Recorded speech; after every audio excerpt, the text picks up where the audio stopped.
사실 트럼프 당선인은 일기 행정부 당시에 이미 섹션 232, 섹션 201, 섹션 301 같은 강력한 관세 정책을 이미 추진한 바 있고, 이를 통해서 미국 산업과 일자리를 보호하고 대중 견제 그리고 이민 문제까지도 해소를 했다고 자평을 하고 있습니다. 그런데 이와 같은 트럼프의 관세 정책이 사실상 바이든 행정부에서도 대부분 유지가 되었습니다. 이와 같은 트럼프 1기 행정부의 경험과 또 바이든 행정부에서의 어떻게 보면 검증을 바탕으로 저희는 근본 트럼프 2기 행정부는 더욱 신속하고 더욱 강력하게 관세 정책을 추진할 것으로 예상을 하고 있는 상황이고, 또 이로 인해서 한국의 수출 경제에 미치는 영향은 상당히 클 것으로 평가를 하고 있습니다. 따라서 오늘 세션에서는 트럼프 2기 행정부의 관세 정책을 전망하고 한국 기업들의 대응 방안에 대해서 살펴보고자 합니다. 우선 먼저 트럼프 2기 행정부의 관세 정책과 대응 방안을 구체적으로 살펴보기 전에 경제 실적과 국가 간 관계의 주요 척도라고 볼 수 있는 미국의 무역 수지 적자 현황을 보시겠습니다.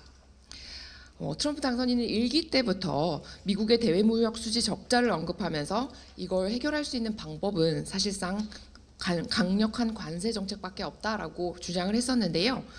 보시는 바와 같이 한국은 중국, 멕시코, 베트남, EU, 일본, 캐나다 등에 이어서 미국의 무역 수지 적자 8위국에 해당되고, 그리고 특히 중국, 멕시코, 베트남을 제외한 나머지 4위부터 8위까지의 국가들은 사실상 유사한 수준임을 알 수 있습니다.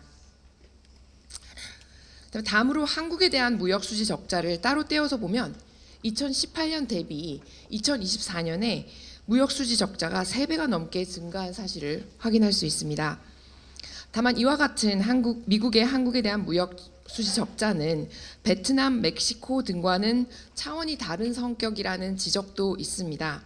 즉 최근 한국의 대미 투자가 급격하게 늘어나면서 이제 함께 반입된 기계, 원자재, 부품 등 중간재에 기반한 것이기 때문에 궁극적으로는 미국 경제 성장에 긍정적인 영향을 주는 선순환 적자라는 주장도 있습니다. 그렇다면 우리나라의 대미 주요 수출 품목별로 어떤 품목이 특히 증가하였는지를 무역협회의 데이터를 기준으로 살펴봤는데, 보시는 바와 같이 자동차가 크게 증가한 상황을 볼 수 있습니다. 2024년 기준의 대미 흑자는 500억 불 이상이 될 것으로 추정이 되는데, 자동차 산업은 이 중에서 약 40% 200억 불 이상의 흑자를 내고 있습니다.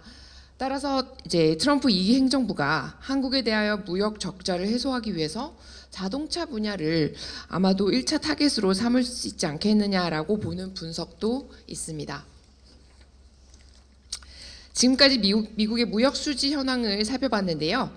이 같은 상황에서 트럼프 2기 행정부의 통상 관세 정책을 담당할 인선 동향을 살펴볼 필요가 있습니다. 우선 마르코 루비오 국무장관 내정자는 연방 상원의원으로 멕시코 등을 염두에 두고 해외로 생산 기지를 이전하는 기업에 대한 무역 혜택을 취소하는 법안 발의를 예고한 바 있습니다. 특히 대중국 강경파로 알려져 있는데, 신장 위구르 지역에서 이제 생산된 제품은 강제 노동에 의하여 생산되었을 것으로 간주해서 수입을 금지하는 UFLPA를 공동 발의한 사람이고, 또 800불 이하의 제품에 관해서는 관세를 면제하는 de minimis 룰을 폐지하여야 한다는 주장을 하기도 하였습니다. 또한 스콧 베슨 재무장관 내정자는 세수 확보와 국가 안보를 위한 수단으로 관세 인상을 주장하고 있고요. 하워드 루트닉 상무장관 내정자도 마찬가지로 소득세가 없고 관세만 있었던 1900년대 초반 미국이 가장 번영했었다라고 주장을 하면서 제조업 부흥을 위해서는 관세 인상이 필요하다라고 주장하고 있습니다. 마지막으로 제이미슨 그리어 USTR 대표 내정자는 변호사 출신으로 아까 말씀드린 것처럼 트럼프 1기 행정부 당시에 로버트 라이트하이저 대표의 비서실장을 하면서 실제로 트럼프 행정부의 통상 관세 협상을 총괄하고 또 이를 추진했던 사람입니다. 이분의 최근 언론 등에서의 발언을 보면 이제 보편 관세는 법적 근거가 있고 무역 불균형 해소를 위해서 충분히 사용할 수 있다라고 하고 있습니다. 또한 중국에 대해서도 MFN 대우를 박탈하고 고유 관세를 부과하고 수출 통제 및 투자 심사를 강화해야 한다는 주장도 하고 있습니다. 이렇게 트럼프 2기 행정부의 통상 관세 정책을 관장할 주요 인사들이 모두 공격적인 관세 정책을 주장하고 있는 것만 보더라도 트럼프 2기 행정부의 관세 정책은 매우 강력하게 추진될 것으로 예상되는 상황입니다. 현재까지 나온 트럼프 2기 정부의 관세 정책은 아까 앞서서도 말씀을 주셔서 간단하게만 넘어가도록 하겠습니다. 특히 보편 관세로 지금 미국의 모든 수입 상품에 10%에서 20%의 관세를 부과하겠다라는 계획을 밝힌 바 있는데 이것이 과연 가능한지에 대해서 여러 이야기가 있습니다만 적어도 미국 국내법상으로 이와 같은 관세를 부과할 수 있는 근거는 마련되어 있다고 보고 있습니다. 이 부분은 다음 장표에서 조금 더 살펴보도록 하겠습니다.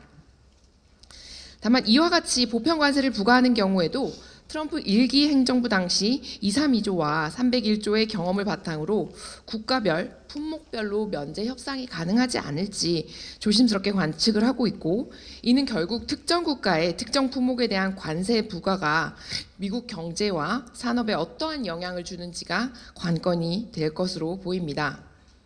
이에 따라서 무역 흑자인지 적자인지 그 부분 그리고 중간재 또는 자본재인지 즉 소비재를 피해서 301조를 부과했기 때문에 물가 인상 영향을 최소화했다라고 지금 평가를 하고 있어서 가급적 소비재보다는 중간재나 기계류 같은 자본재 쪽으로 부과를 하게 될 가능성이 높지 않을지 보고 있고 또 미국 산업이 필요로 하는 제품인지 대체가 불가능한 제품인지 그런 부분들도 이제 품목별로 관세를 면제받거나 하는 부분에 있어서 좀 고려가 될 수 있는 요소들이 아닌가 생각됩니다.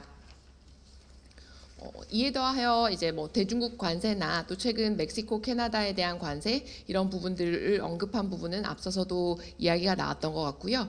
또 트럼프 1기 때도 부과했었던 232조나 301조는 여전히 2기에서도 활용될 가능성이 있지 않을지 예측을 하고 있습니다. 다음으로 트럼프 2기 행정부의 관세 정책의 법적 근거에 대해서 간략히 살펴보고 넘어가려고 하는데요. 우선 로버트 라이트하이저 전 USTR 대표는 보편 관세의 법적 근거로 이제 국제 비상 경제 수권법 이라는 International Emergency Economic Powers Act, IEEPA라고 하고 있죠. 이것과 또 1930년 관세법 섹션 338을 언급한 바 있습니다. 특히 이 두 가지 법령은 다른 법적 근거들과 비교할 때 정부기관의 조사나 이런 장시간에 걸친 행정 절차를 거치지 않고도 발동이 가능하다라고 보고 있어서 이제 트럼프 2기 행정부에서 활용을 하려 할 가능성이 높다고 평가되고 있습니다. 또한 트럼프 1기 행정부 당시에 실제로 철광과 알루미늄에 대해서 발동하였던 그 국가안보 위협을 근거로 했던 무역확장법의 섹션 232와 중국산 제품 등에 대해서 발동했던 섹션 301 같은 경우도 활용 가능성이 높다고 보고 있고요. 여기에 정리한 근거 외에도 법적 근거 외에도 국제 무역 수지 적자에 대응해서 대통령에게 관세를 부여할 권리를 부과하고 있는 무역법 122조나 무역법 201조에 따른 세이프가드 조치 등도 여전히 생각해 볼 수 있을 것 같습니다. 이에 따라서 우리나라 기업들도 장기적이고 거시적인 안목에서 대비를 할 필요가 있습니다. 저희가 트럼프 1기 당시 우리나라를 대표하여 협상을 진행하셨던 분들 그리고 미국의 CBP 등 정부기관에서 미국의 관세 정책을 직접 추진하셨던 분들로부터 이야기를 들어보면 결국 트럼프 행정부의 대외무역 관계 정책 추진에 있어서의 가장 큰 특징은 액션이 매우 빠르다는 겁니다.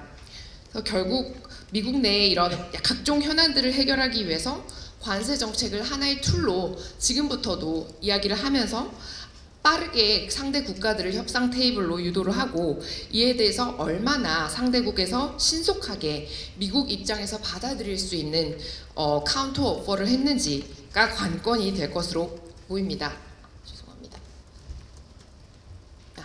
네. 특히 트럼프 1.0 당시에는 다소 시간적 여유를 두고 각종 유관기관들과 미국 내 산업 등 이해관계자들의 의견도 들으면서 조심스럽게 접근을 하면서 협상을 했던 반면 트럼프 2.0의 임기는 이제 마지막 4년이고 2년 후의 중간 선거를 고려하면 임기 초기에 몰아치기식으로 협상을 진행할 가능성도 대비를 할 필요가 있습니다. 이와 같은 배경을 염두에 두고 저희는 5가지 정도의 대응 방안을 정리를 해봤는데요. 우선 첫 번째는 당연한 이야기겠습니다만 미국 내 투자를 통한 일자리 창출, 제조업 경쟁력 강화에 기여를 한 통계를 바탕으로 아웃리치를 추진할 필요가 있습니다. 특히 트럼프 2기 행정부를 만들어준 레드 스테이트에 구체적으로 우리나라 기업들이 어떠한 투자를 했는지, 일자리 창출과 산업 발전에 어떠한 기여를 했는지, 그 중에서도 미국 내 파트너가 누구인지, 그 파트너들은 해당 조치로 어떠한 영향을 받을 것인지를 매우 시각적이면서도 효과적으로 보여줄 수 있는 그런 자료들을 저희가 미리 만들어서 구비를 해둘 필요가 있겠습니다. 두 번째는 우리나라뿐만 아니라 다른 나라들의 품목별 관세 부과와 면제 동향을 면밀하게 모니터링을 하면서 이에 대응해서 우리는 그러면 어떻게 비교율을 가지고 협상을 해나갈 것인지, 글로벌 생산지를 어떻게 조정하는 것이 좋을지 검토를 하실 필요가 있겠습니다.